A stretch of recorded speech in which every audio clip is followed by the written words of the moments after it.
All right, take two. So this is a first. This is a first for me, which means that things are gonna go wrong. That's why you heard take two. Um, this is something that I can keep doing if we need to. I will definitely do a lot more written stuff as we go in. I'll be looking for scrutiny and stuff like that.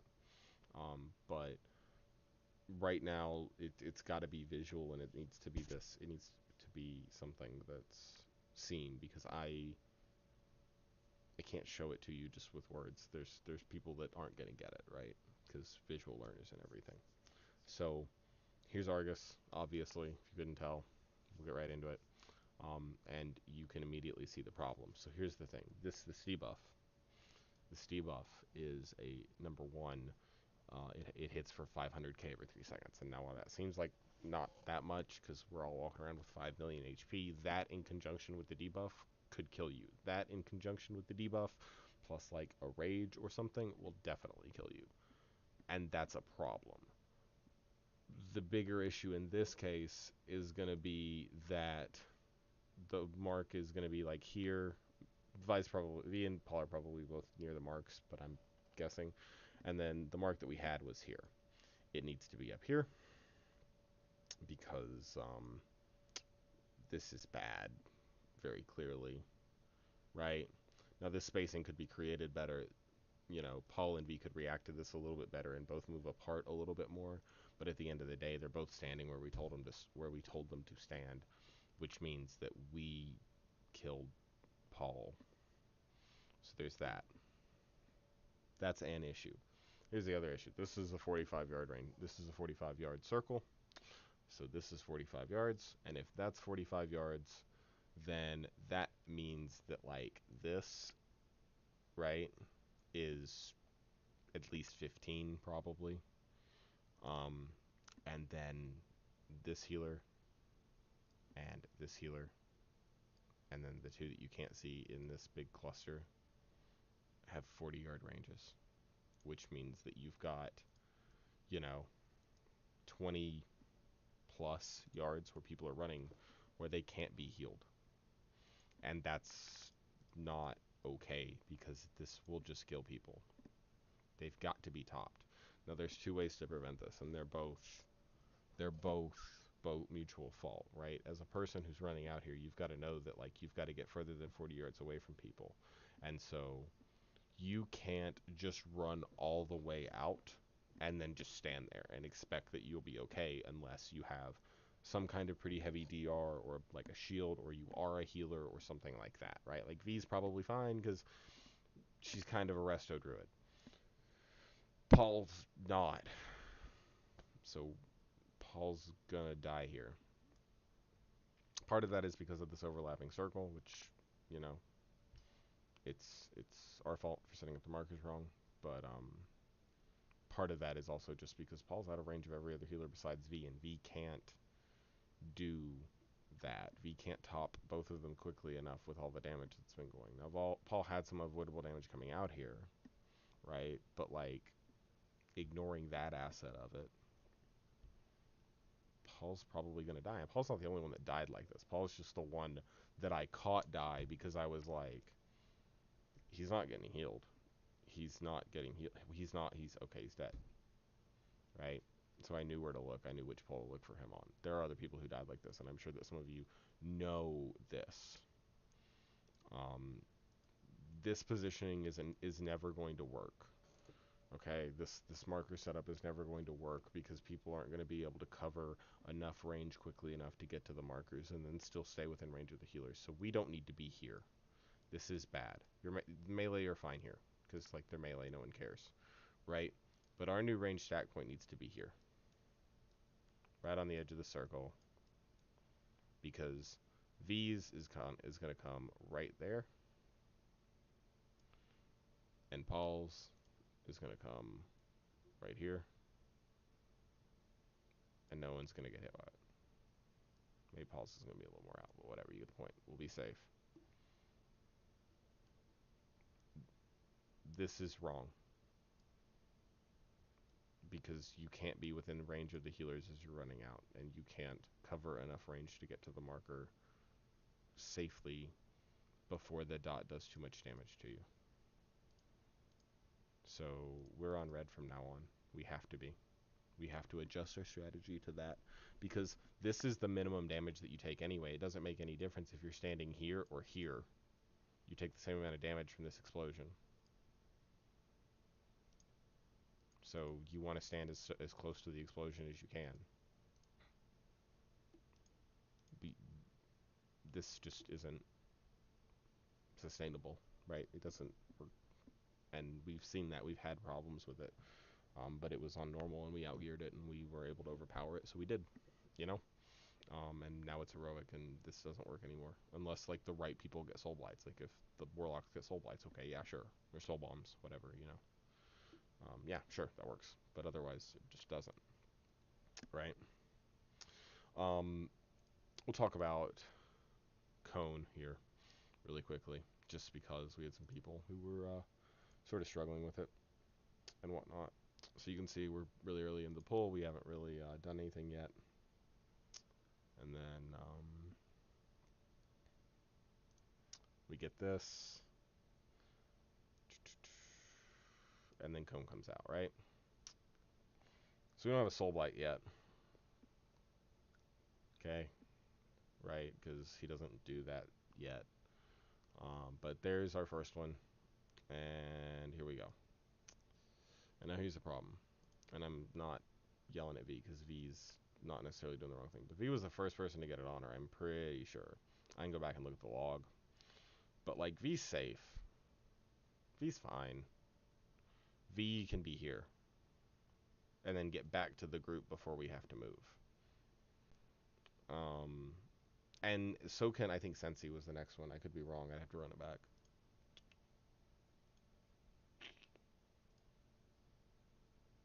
So, sorry, it's Dark. So Dark gets a second. Dark can run. Dark can run back here too with V. Right? Like, this is easy. This is not hard. But the issue is that when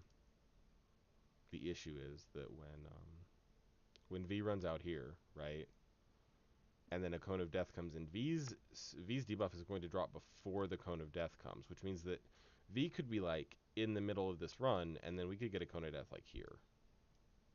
And then we have to move, like, a long way, and probably people die because we're in the middle of a Cone of Death rather than being on the edge. That's really hard to notice. That's really, like, min-maxy. That's going to be difficult.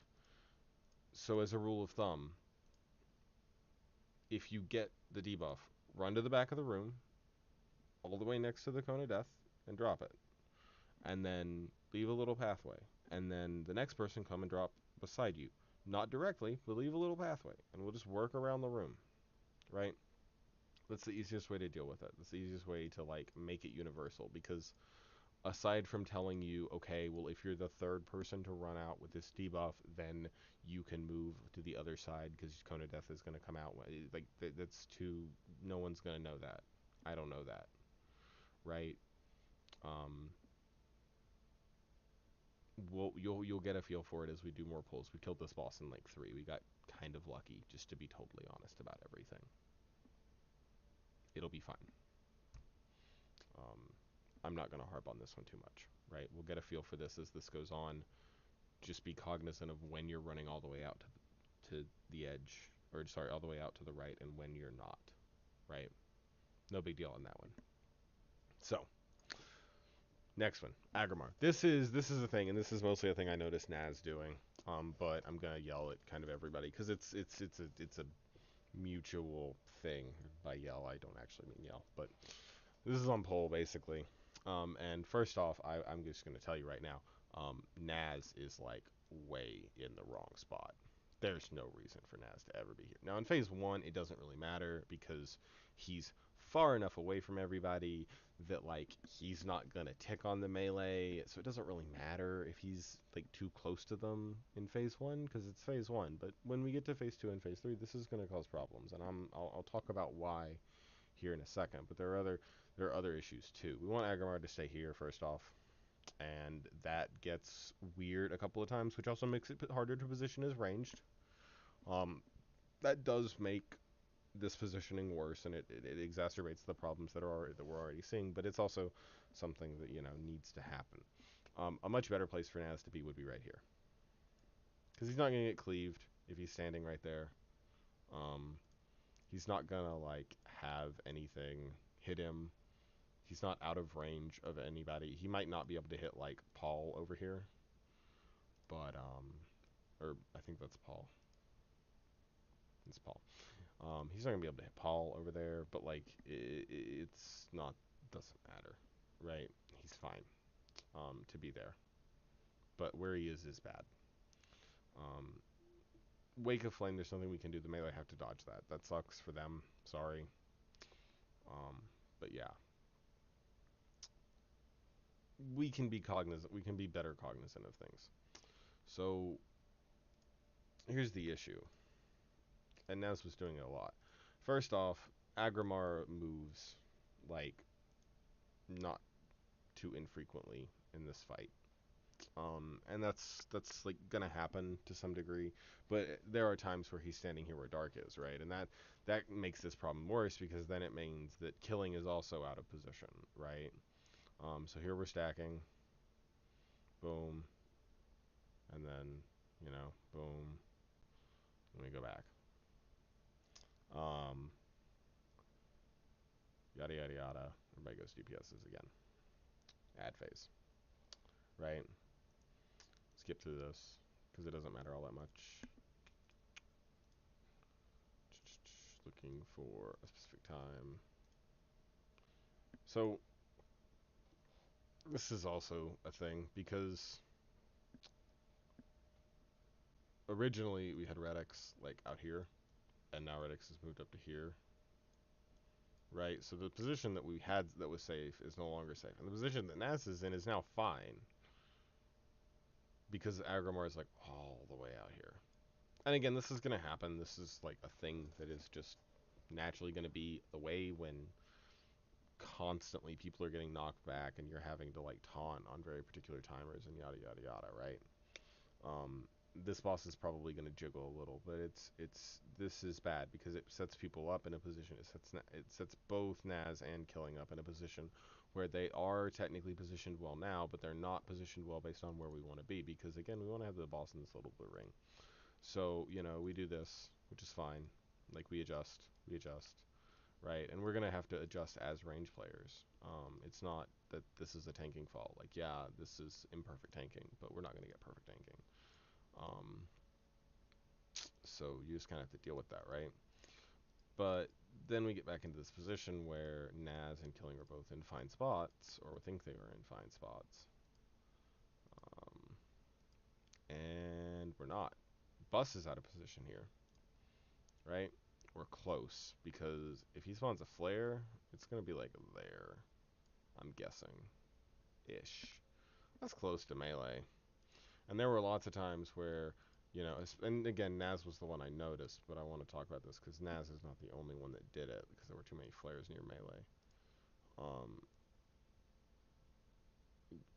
we as ranged have to be more cognizant of using this entire space, right? Like, Bust may have a reason for being here. Bust Spray has a reason for being here, and I'm not going to tell you never go within melee because, like, you know, sometimes you got to do what you got to do, right? There's important things that happen in the fight, and you have to adjust to them. But we we need to be better about boss positioning as we can, and that'll come as we get more pulls on it and as we get more comfortable with it. And then we as range need to be more cognizant of using like all of this area. Okay? And then only being, where we need only being up here. Let me make that more clear. And then only being in this like little black area if we absolutely have to be. Because this is death. This is bad. This is going to kill melee. It's going to cause problems for melee. It's going to cause problems for the tank. And the more movement you create, the worse this little problem where he's not exactly stationary throughout the fight becomes. It just creates more and more problems. So we as ranged have to be better about positioning as that. And again, Nas is the big guy that I noticed doing that. So, you know, The reason I'm making this portion of the video may not be around anymore, and maybe everyone else will do it perfect next week. I don't know, but I wanted to mention it. One more thing before we're on it, because while we're on Kingroth, or while we're on positioning, let's talk about Kingroth, because some of the melee still are like struggling. That is not a cursor. That is a cursor. Why are you not loaded yet? You're nice, aren't you? Anyway, mostly on my side. Okay. Now, first off, we fill up like that's black, and that's not going to show up.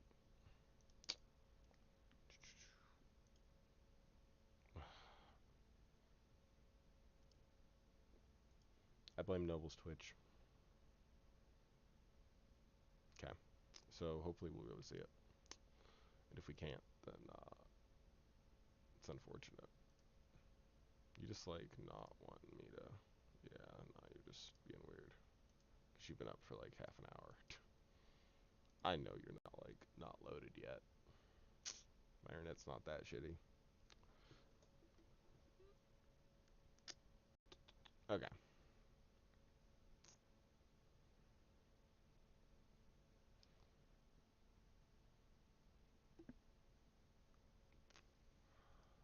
Yeah, we're just gonna skip because this is being annoying. Okay. We're at the last, so I'm gonna actually go a little further.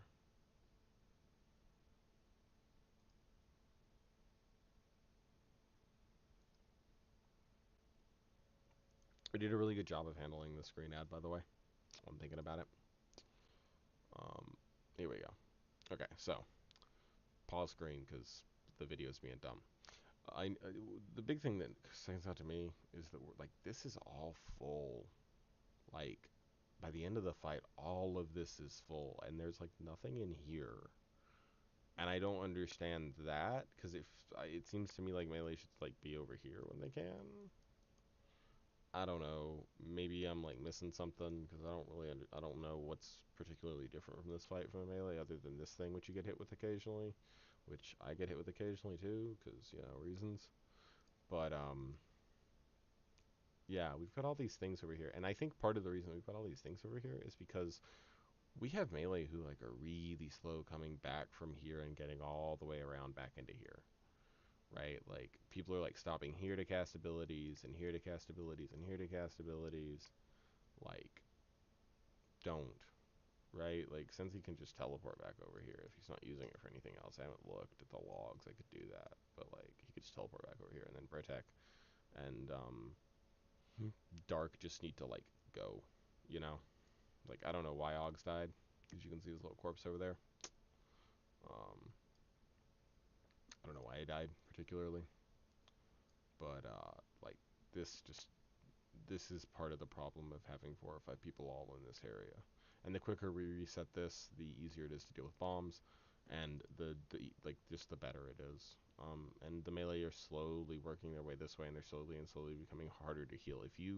If we're getting to a point where we need to flip flop sides, right? We'll just flip flop for the whole raid, and everyone will come over here. Okay, so don't you know? Don't linger because it causes problems, and it also causes forging strikes to spawn like here and then like here. You've got all this area in the middle that's kind of hard to utilize because like this is not clear. You know what I mean?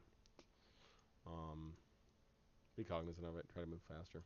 It's not a big deal. It's not nearly as big as the other 2 things, but I want to talk about it. So that's it for now, anyway. Let me know if you want log review. Let me know if something's up. If you want me to take a look at something. If you think something's going on, talk to us. Let us know. We'll try to fix some of the strategy problems because again, that was definitely some of these were definitely strategy problems, and then the other part of it is just that you know we need to know the fights better and execute the fights better, and that's easy for us to do, but it's got to happen. So yeah,